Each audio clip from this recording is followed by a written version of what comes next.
नमस्कार प्रिय दर्शकों, स्वागत है आपका हमारे YouTube चैनल कल्याण कर्म पर। आइए ज्योतिष की कक्षा में आगे बढ़ते हैं। पाठ संख्या 21 पढ़ते हैं। अब तक आप 20 पाठ पढ़ चुके हैं, बहुत कुछ सीख चुके हैं, बहुत कुछ समझ चुके हैं। आज हम पाठ संख्या 21 पढ़ेंगे। पिछले पाठ में आप लोगों ने पढ़ा था सूर्य का द्वादश भाव में फल। आज हम जानेंगे चंद्रमा का द्वादश भाव में फल। वीडियो आरंभ करें उससे पूर्व अगर आपने हमारे चैनल को नहीं सब्सक्राइब किया है तो कृपया सब्सक्राइब कर लीजिए और बेल आइकन की घंटी को दबा दीजिए ताकि हम कोई भी वीडियो डालते रहे तो वह आप आसानी से देख सकें, आपको पता लग सके। तो चलिए वीडियो आरंभ करते हैं।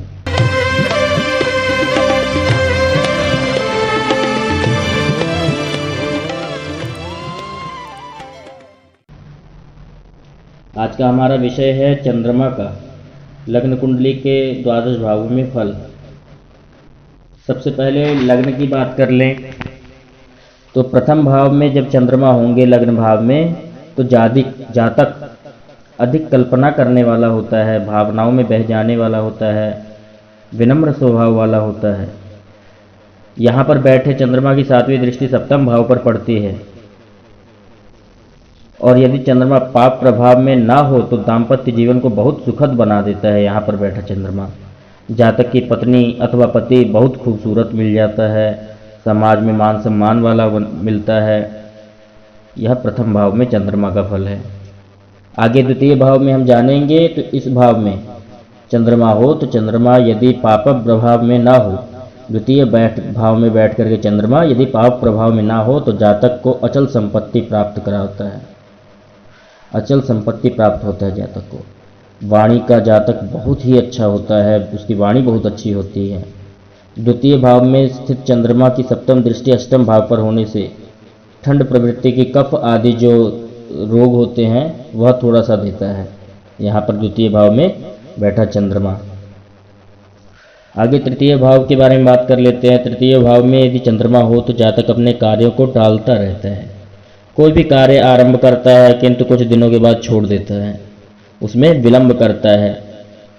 करते समय उसका बहुत मन होता है किंतु जब आरंभ करता है तो उसको बीच में ही छोड़ देता है, उसका करने का मन नहीं करता जब तृतीय भाव में चंद्रमा विराजमान होता है। यहाँ बैठा चंद्रमा सप्तम दृष्टि डालेगा भाग्य भाव पर और भाग्य भाव पर जातक के चंद्रमा की दृष्टि होने से जातक का भाग्य बहुत अच्छा होता है। चतुर्थ भाव में बात कर लेते हैं। यहाँ बैठा चंद्रमा यदि पाप प्रभाव में ना आए, चतुर्थ भाव में बैठा है चंद्रमा यदि पाप प्रभाव में आ जाए तो जातक के माँ को रोगी कर देगी। चौथे भाव में चंद्रमा बैठ जाए और यदि पाप प्रभाव में हो जाए तो माँ को रोग पहुंचाते हैं, उन्हें कमजोर कर देंगे। और यदि पाप प्रभाव में ना हो तो जातक को माता का अच्छा सुख प्राप्त होता है। सप्तम दृष्टि भाव पर दशम भाव पर होने से जातक को कार्य क्षेत्र में श्रेष्ठ सफलता दिलाता है। यहाँ पर बैठा चंद्रमा चतुर्थ भाव में जब चंद्रमा विराजमान होंगे तो जातक को कार्य में बहुत ही सफलता प्राप्त करवाते हैं। पंचम भाव में बात कर लेते हैं। पंचम भाव में जब चंद्रमा स्थित होंगे तो जातक लगातार पढ़ाई नहीं कर सकता। जैसे 2 दिन पढ़ाई किया तो 4 दिन के लिए पढ़ाई बंद कर देगा। यह पंचम भाव में जब चंद्रमा विराजमान होता है तो यह स्थिति आती है। कोई भी जातक होगा उसको पढ़ने में बड़ी समस्या आती है, उसका पढ़ने में मन नहीं लगता। शुरुआती 2 दिन लगेगा मन, फिर उसके बाद बंद हो जाएगा मन, लगातार पढ़ाई नहीं कर सकता। चंद्रमा पाप प्रभाव में हो तो पढ़ाई नष्ट भी करवा देता है। यहाँ बैठा चंद्रमा यदि पंचम भाव में चंद्रमा बैठ करके पापक ग्रहों से दृष्ट हो जाए, पापक ग्रहों की उस पर दृष्टि पड़ रही हो तो पढ़ाई नष्ट भी करवा देता है। यहाँ बैठा चंद्रमा स्त्री की संतति अधिक मात्रा में देता है, उसकी पुत्रियां अधिक होंगी। जिसका पंचम भाव में चंद्रमा विराजमान होगा उसके पुत्र कम होते हैं, स्त्रियां ज्यादा होती है। आय भाव पर दृष्टि होने के कारण आय में उतार चढ़ाव बनाया रहता है। यहाँ पर बैठा चंद्रमा, यहाँ के बैठे चंद्रमा की दृष्टि सीधा पड़ती है आय भाव पर, जिससे आय में उतार चढ़ाव बना रहता है। आगे बात कर लेते हैं षष्ठम भाव में। षष्ठम भाव में चंद्रमा हो तो शत्रुओं से परेशानी अधिक करवाता है। जब भी छठे भाव में जिस जातक की कुंडली में चंद्रमा विराजमान होंगे उसके शत्रुओं से परेशानी अधिक होते हैं। ऐसे जातक को शत्रुओं से दूरी बनाकर रखना चाहिए, उनसे ज़्यादा भिड़ना नहीं चाहिए।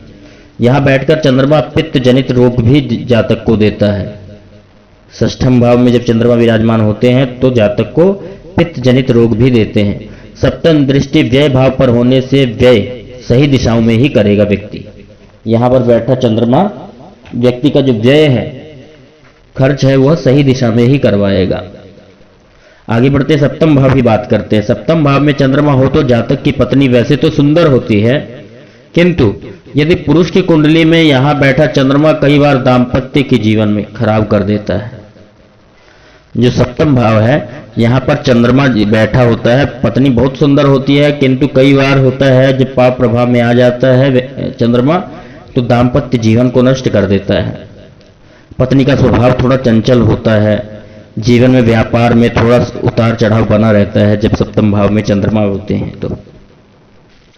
अष्टम भाव की बात कर ले तो अष्टम भाव में चंद्रमा हो तो जातक के मन में शांति नहीं रहती।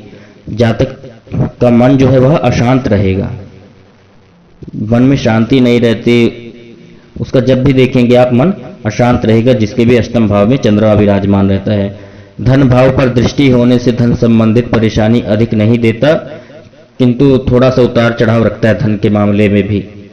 विशेष यहां बैठकर चंद्रमा शरीर को ठीक नहीं रहने देता, बीमारी बहुत देता है जब भी अष्टम भाव में चंद्रमा विराजमान होता है तो।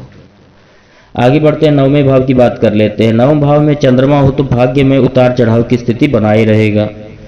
नवम भाव में जब भी चंद्रमा आएंगे तो भाग्य में उतार चढ़ाव बना रहेगा। यहां बैठे चंद्रमा की दृष्टि आप देखेंगे तो पराक्रम भाव पर पड़ती है, और उस पर कोई पुरुष ग्रह की दृष्टि ना हो तो पराक्रम भाव पर यदि कोई पुरुष ग्रह की दृष्टि ना पड़ रही हो तो जातक के पराक्रम में समस्या आती है। नवम भाव में जब भी चंद्रमा विराजमान होंगे तो पराक्रम भाव पर कोई पुरुष ग्रह की दृष्टि यदि न पड़ रही हो तो जातक के पराक्रम में समस्या होती है।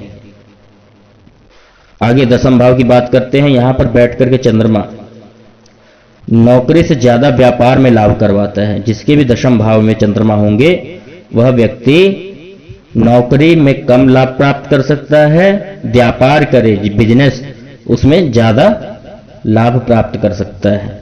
उसको नौकरी में उतना लाभ नहीं मिलता जितना व्यापार में मिलता है। यहां बैठकर चंद्रमा माता के स्वभाव को ठीक रखता है। यहां की दृष्टि देखिए आप, सीधा मातृभाव पर पड़ता है और माता के स्वास्थ्य में अधिक परेशानी नहीं देता, माता के स्वास्थ्य को उचित रखता है यहां पर बैठ करके चंद्रमा दशम भाव में बैठ करके। आगे एकादश की बात करें। 11वें भाव में जब चंद्रमा बैठते हैं तो आय में उतार चढ़ाव रखते हैं। आय न ज्यादा बनता है न ज्यादा घटता है, सामान्य स्थिति में रखते हैं। यहां बैठ करके चंद्रमा की दृष्टि आप देखेंगे संतान भाव पर होती है, और संतान भाव पर दृष्टि होने से जातक के संतान कन्याएं ज्यादा होती है और बालक कम होते हैं। ज्यादा कन्याओं की संख्या को प्राप्त कराता है चंद्रमा, क्योंकि यह स्त्री ग्रह है और संतान भाव पर दृष्टि होने के कारण स्त्रियों की संख्या अधिक बढ़ा देता है। यहाँ पर एकादश भाव में बैठा चंद्रमा।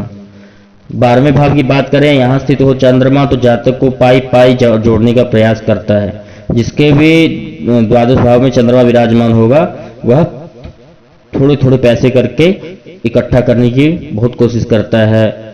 खर्च जो है वह बहुत सीमित और सही दिशा में ही करता है, जिसके भी द्वादश भाव में चंद्रमा बैठा हो।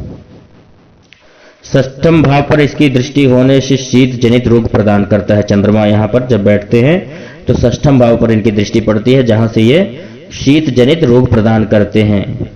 किंतु रोग जो है यह अधिक गहराई में नहीं देते, सामान्य थोड़े मोटे कभी रोग देते हैं, अधिक रोग भी प्रदान नहीं करते हैं।